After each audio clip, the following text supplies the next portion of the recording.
Boy, there are a lot of jams on, and you can tell I've been through this thing through the ringer. It is just tore up. WJRD's top 11 plus 50 survey, and I've been counting this survey on and off for the past 4 months now, maybe 5 months, and lots of great lost 45s on this survey.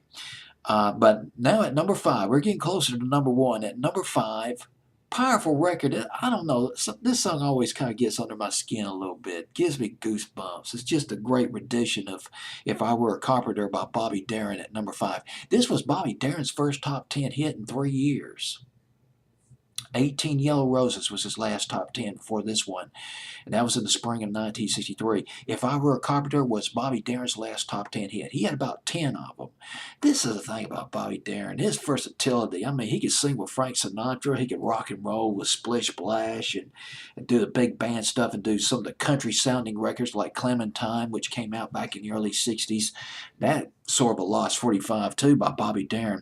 This song was written by Tim Hardin. He was a folk singer. He performed this song. Tim Hardin performed this song at Woodstock, 1969. He put out his own version on an album called Tim Hardin 2. That was in 1967. But Bobby Darin, he was the one who had the real big hit with it. His version went to number 8 on Billboard's Hot 100. Pretty big.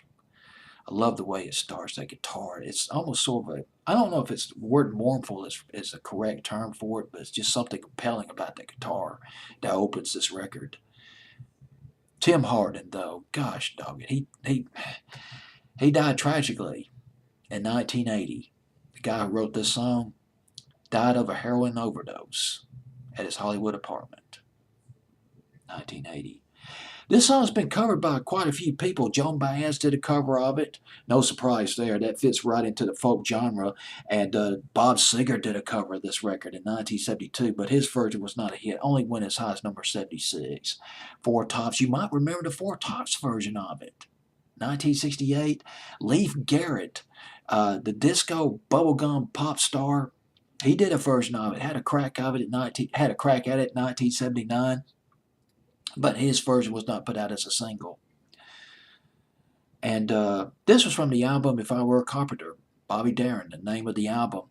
About 6 or 7 of the songs were written by John Sebastian of the Lovin' Spoonful, and Tim Hardin. Really took off in a folk direction on this album. Number 5 on WJRD's Top 11 Plus 50 survey, October 31st, 1966. Bobby Darin with a comeback hit. It'd be his last top 10. If I Were a Carpenter.